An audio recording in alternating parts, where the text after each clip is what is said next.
Us whiskey nerds are always after the best thing that we can get for a good price, and we're here with these two pours to find out which one is the better buy, or if either of them are worth the money. Welcome to Stuff and Whiskey. I'm Erin. I'm Josh. We talk about whiskey and whatever other stuff comes up. We believe that the best whiskey is a whiskey shared with others. Mm-hmm. So we love having whiskey together, love having whiskey with friends. So thanks for being here. Thanks for being our friend. We're going to taste these, see which one we like better, give them some ratings, tell you which one we think is the better buy once we find out the price tags, and then we'll find out what we're drinking. A little bit of a backwards way of doing things, but it gives you a really honest opinion. It's a lot of fun for us. So glass one on the nose. Smells like yes. Smells like won't it? Can you elaborate a little more, sir? Smells like I need it in me. Oh. Okay. Just down the hatch. I'm already ready already. Okay. But I can give some notes if you want. But what are you getting here? It smells good. Good. Good. I'm getting some darker, like caramelly smells. Yeah. And that's about all I got.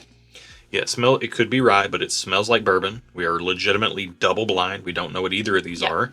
To me, this smells rich, smells dense, concentrated. It's got a bit of an alcohol, or a spicy edge. Spicy?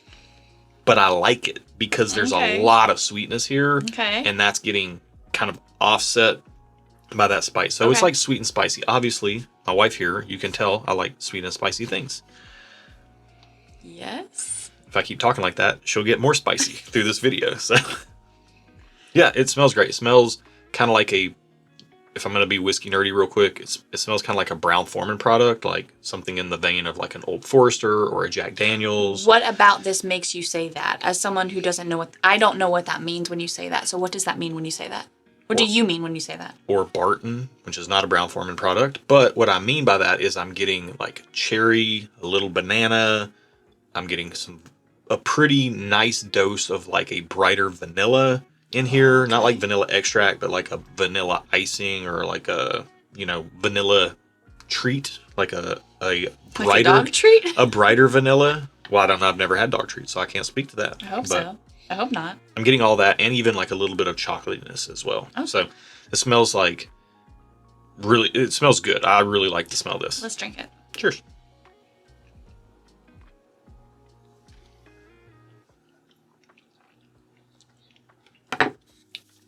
Oh, yeah. Oh, thank you, Lord. Oh, that's so good. This is like a chocolate covered cherry. Oh, that is so good. Oh, man.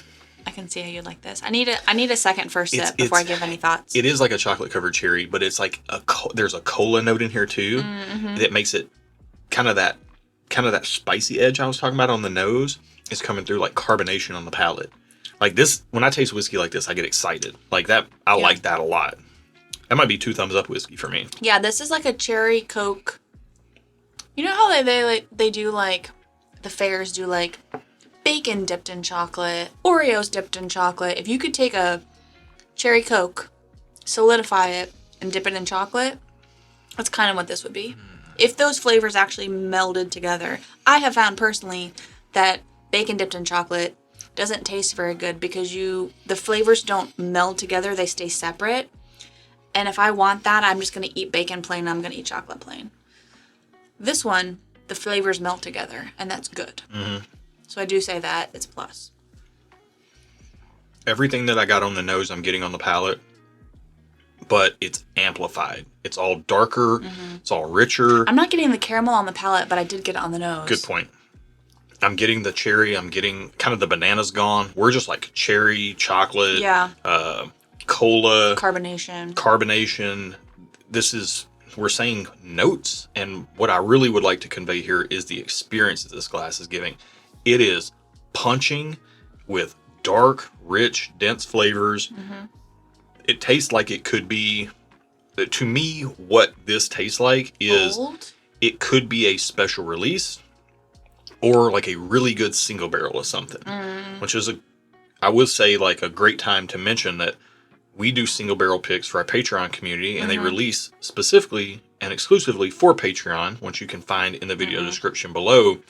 And this is the type of experience that we want on our single barrels. Yeah. We want this punch, this impact, this richness. Concentration of flavors. I will say, while I do like this a lot, actually, it's probably borderline too sweet for me. It is really sweet. I would only be able to have like a pour of it, probably not even this much, like just a few sips, and then I would be... Put it in my glass. I would be satisfied.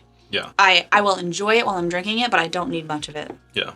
If you need our barrel picks, you can find those linked at the very top of the video description and Patreon. Check those out. Our community over there is awesome as well. Or you can just get some behind the scenes content for as little as $1 a month. It's all over there. Yeah. We've done some barrel picks that this kind of reminds me of, to be honest with you. Yeah. Like our Old Forester King of the Forest, which was just a mini King of Kentucky single barrel. That kind of reminds me of something like that. Yeah, so I can see that. I really like that. I am filibustering just a smidge here because... To give your palate some time. The finish is still finishing.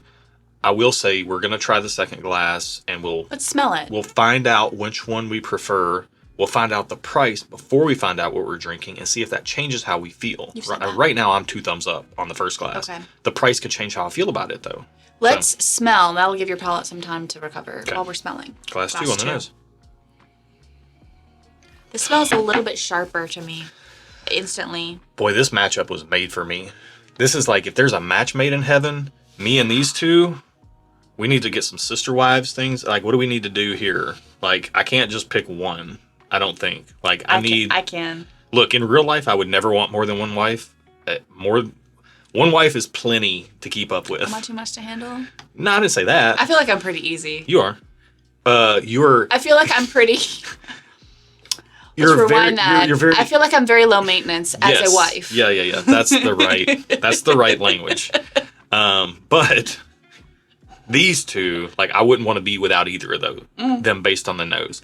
So, like, we got to figure something out. So I will say, while we're letting our palates recover, I went back to glass 1 on the nose. It's real good. Glass 1, real good on the nose. Got better on the nose for me. Well, the banner for 2 is up right now, so let's focus on glass 2, and then we'll go back to glass 1 and talk about that. I've already done it, so I'm speaking about it right now. Because I'll forget if I don't speak about it now. That's fair enough. People can use their memories. If you're listening and not watching, just know that if you glanced, she's talking about glass 1, which was the previous pour. I said glass 1. Yeah. I spoke to it. I know. I actually would be curious if you're watching this, comment below. Do you watch everything on YouTube, or do you turn these videos on and just listen to them in the background when you're doing other stuff? Why would they not want to see your beautiful face? That's what everybody's watching for. That is a travesty. That's what everybody's watching for. To the world. I am a hideous creature. No, I'm just kidding. Don't talk about my husband that way. I do a lot of listening to content while I'm doing other things. So I try to speak clearly to what's going on screen. Do you now? I'm not always good at it. Anybody that watches this channel regularly knows that. So I'm speaking about the nose, the category of the nose, because I'm trying to help you rest your palate. I'm good now. Let's go. We're wasting time. Oh my gosh, bro. Dude. All right, go. I'm not mad, but I'm borderline a little aggravated right now. Okay, that's fair. The nose on glass 2 also really rich.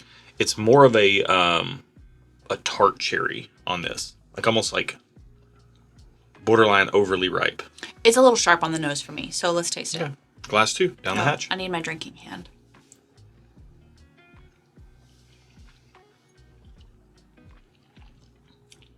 Also, like a dum-dum, I just took a sip of water, so I need a second for a sip. Just washed it out. Yeah. I was just like waiting for you to be ready to drink. While you're getting your second sip, and while I'm processing my first sip, people sometimes will say, why don't you drink water between pours? Sometimes we do, but for us, you got to find what works for you. For us, oftentimes water washes out the next sip of the next thing. Kind of makes it watery almost. Right. So we're better off just giving our palates enough time to move on to the next thing, or Aaron can just shotgun pours. Okay, interesting. This is less sweet than glass 1, but I almost think it's to its detriment, which is weird for me to say. Because glass 1 I feel like was borderline too sweet, but it wasn't, so it was just right. This is so good too. Interesting. This is also dark, rich, dense. I think maybe there's a bit more tannicness here. That's just kind of I'm picking up on making it feel a little thinner. It's kind of... It's making it feel pointier in my mouth. Yeah, it's kind of taking the moisture out of your mouth a little bit, kind of like a dry wine would do. Mm-hmm. It's not offensive in the least to me, but it is... It's different. There is a... Yeah, I think you would come down preference-wise on one side or the other. You want a little bit more sweet and juicy like Glass 1, or do you want a little bit more dry? There's proof in Glass 2. And refined on Glass 2. Like, it feels to me like Glass 2 may actually be the better, quote-unquote, better pour or higher age or something like that. But Glass 1 is putting up a heck of a fight. Yeah. Oftentimes, in our head-to-head matchups, it's something allocated versus available. And if either one of these are available, that would be amazing. Yeah. But if they're both allocated, I wouldn't be surprised. I'm just saying the gap between these two feels much more like a personal preference gap than a quality gap. I agree with that. They both taste good quality. And I do think it leans down to personal preference. And I wonder if we'd had Glass 2 first, if it would taste as not sweet, as tannic as it does after tasting Glass 1. But we won't know because we didn't do it that way. So one will only wonder. Man, Glass 2 is a monster as well. It's like rich, like dark, almost overly ripe fruit. There's like a kind of a tobacco leaf type of thing in there, like a worn, weathered leather type of note in there. Yeah, and I need to do my process, so if you can talk for a little bit, that'd be helpful, because I'm actually having a difficult time, because the more I sit with Glass 2, the more I enjoy it. Off the rip, I didn't like it as much as Glass 1, but now I'm liking it for different reasons, kind of to your point, like warm, leathery, not as sweet, and once I kind of forgot about the sweetness of Glass 1, I was able to appreciate Glass 2 for what it was. So I need to do my little, like, quick back and forth process. So if you want to talk so there's no dead air, that'd be great. I would say recently we had a video where you said a bottle of bourbon reminded you of Tom Selleck. And Glass 2... Which one was that? It was the Peerless 10-year release. Glass 2 feels like a Clint Eastwood bourbon. Like it feels like... And a little bit later in life, not early young Clint Eastwood, but like... And not old crotchety director Clint Eastwood, but kind of like the... Clint Eastwood in his prime? Yeah. Well, I mean, I think a lot of people may argue that his younger days were his prime, but... I think his middle-aged years were his prime. I would agree. And he was in like his 40s, 50s, 60s. Oh, yeah. He was a bad mamma jamma. She's the bad mamma jamma. You know that song? Mm-hmm. Couldn't get you to sing it? I'm drinking whiskey, and you sang the only line I know. Wow, okay. This is difficult. I do think if one of them is allocated, I do think it's Glass 2. Glass 2 tastes specially formulated. It tastes expensive. And I do like... Dang it, Gina. This is difficult. Wow. I went back to Glass 1's nose, and it's great, isn't so it? Sweet and so good. It's so good, though. But the palate's less sweet, which I appreciate about it. So I'm going to have to go thumbs up on both for different reasons. I will say, coming right off of Glass 1, put Glass 2 at a disadvantage. Taking some time away from Glass 1 and like familiarizing myself with Glass 2 for what it was probably the best call, because it really, the leathery, it is a little bit like tannic, sharper than Glass 1. But if you don't have Glass 1 to compare it to, I don't think you would pick up on that. Yeah, I can't be married to both of these because it would be a toxic relationship, because these two bring out the worst in each other. Like Glass 1 is amazing in its own right, but then you go to Glass 2 and Glass 2 tastes tannic. When you start with Glass 2 after a rest, it's amazing. And then you go to Glass 1 and Glass 2 kind of bullies it a little bit. Glass 1 kind of falls off. And takes away some of the specialness. Yeah. But Glass 1 is legitimately, I mean, these are both 2 thumbs up for me. These are drink separately pours. These are not, these should not be compared, because they are both equally deserved of enjoyment. Yeah, I'm 2 thumbs up on both. I'm thumbs up on both. And I don't give out 2 thumbs up lightly. No. These are awesome. They're good. Aaron's thumbs up on both. I'm 2 thumbs up on both. Let's find out pricing and see how we feel after that. Okay. I think these both taste special. I think 2 for sure taste special. I wouldn't argue 1 either, but I don't necessarily think that. All right, let's find out the price on glass number. Oh, it's giving me the hiccups. Your preference of the 2? It's different. To me, it's a mood thing. So right now we're recording this at 4:11 in the afternoon, our time. Based on that, like, I like different things for lunch than I do for dinner. Yeah. I like a lighter lunch. I like a heavier dinner. I would prefer glass 1 if I'm going to drink something at 4:11 p.m., I would rather it be glass 1, but later in the night, I would probably rather have glass 2, personally speaking. Okay. But and if one of these is allocated again, if there's an available one in this, buy that one. Okay. It's amazing. So, looking at the price, $46 in our keep. Glass number 1 is... Looking at the price, I feel like these are both really reasonable, so one of them has to be hard to find. Yeah. That's when you taste things like this, one or both has to be hard to find. So 46, glass number 1. Yep. $80. For what I tasted... 8 thumbs up. I'm not going 2 thumbs up, but I am staying 1 thumbs up. It is worth $80. Will you be able to find it at $80? We don't know yet because we don't know what it is. Glass 1, everything I got is up at $80 for that. We'll wait till you hear all the thumbs, all the toes. Glass number 2, number 45 is $70. I bet glass 2 is a Jack Daniel's barrel strength something. Rye. Barrel strength something. Or honestly, glass 1 tastes so much like a bourbon, but glass 2 tastes like a Jack Daniel's special release rye to me. To be honest with you, knowing the price, I bet it's a Jack. It tastes like it could be Tanner Hill. 2 thumbs up. Every thumb that exists on planet Earth, I would put up for these. Okay. For those prices, that's insane. Yeah. Both of these, great prices. I'm not feeling super generous with the thumbs today. I'm staying 1 thumb up, but... For both? For both. Okay. But I'm not mad about your 2 thumbs up. Look, let me say this. We are at the intersection of special whiskey to price. You cannot do better than this. This is... If you can find whatever these are. This is peak American whiskey for the price. Are there things I would... Watch these both, like...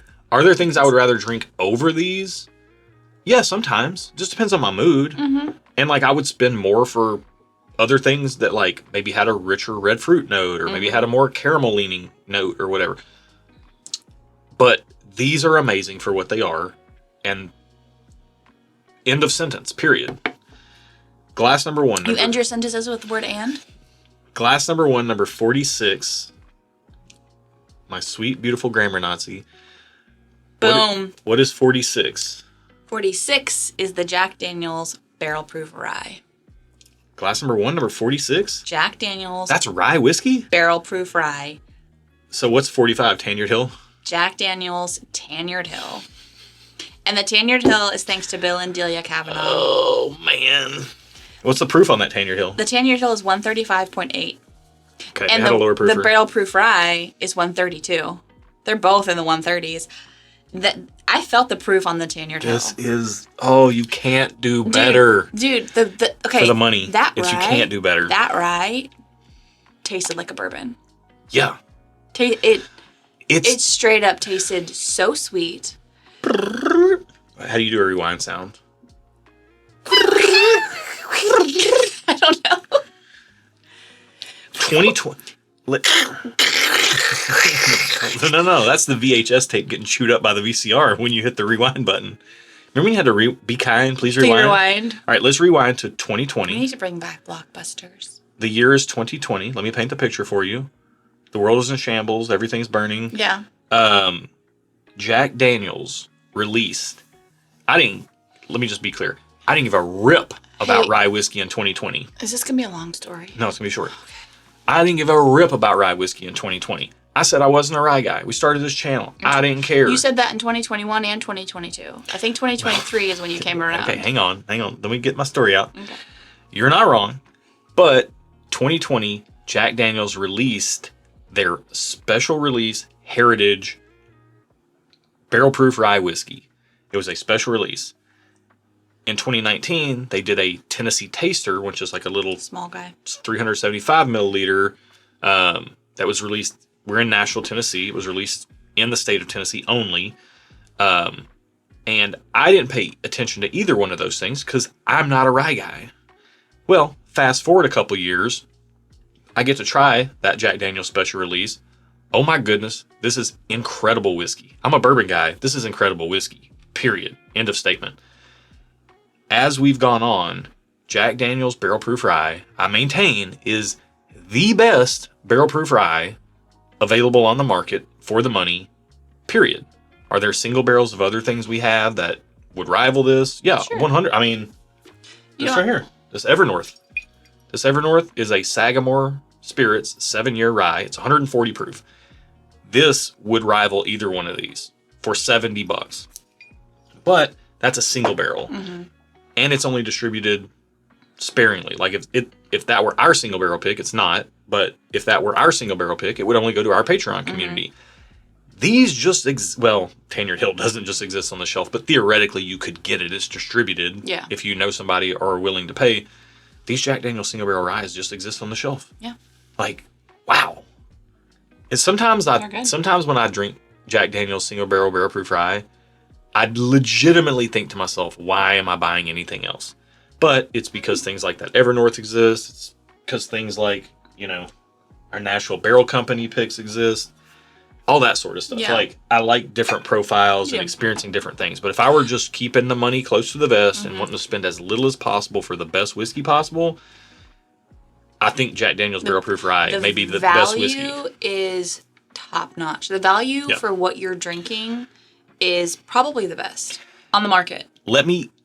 Can I just say quickly how... You can say whatever you want. This is your channel. No. And mine, but yours.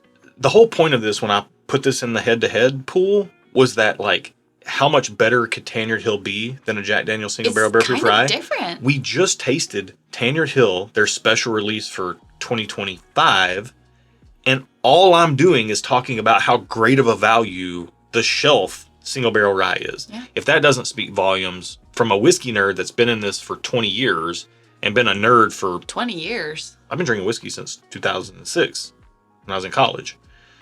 Dang, but I've been a nerd for almost 10, and I'm gushing over this like this. I don't do this about anything. That's how good Jack Daniel's Single Barrel Proof Rye is. Not even about me. No, that's not true. Hang on a minute. My Lord and Savior Jesus Christ and my beautiful wife are the two things I will gush, and my daughter. Yeah. Past Jack Daniel's Rye in 4th place, for sure. So, all right. Fair. Great video. Hopefully you liked it. If you did, give it a thumbs up. Think about subscribing to the channel if you like this content. We would appreciate it. It would help us out, and we would get to see more of you. So come on and join us. Yeah. Check out our Patreon if you want. All that good stuff. Yeah. Thank you for watching our video. Be good to each other, and until next time. Cheers. I would mix these, but I can't. No, they're too good. No, they're two separate flavors of things. Dude, I thought this was a bourbon for sure. Yeah. And I thought 100%. If I'm being honest, you're talking a little loud. Okay. I'm excited. I'm excited. Right here. It doesn't have the age on it, but this has profile leanings. The age? Their ryes are like 8 or 9 years old. Okay. It has leanings of King of Kentucky profile vibes. And I have mistaken Jack Daniel's Single Barrel Proof Rye whiskey for King of Kentucky in blind tastings before.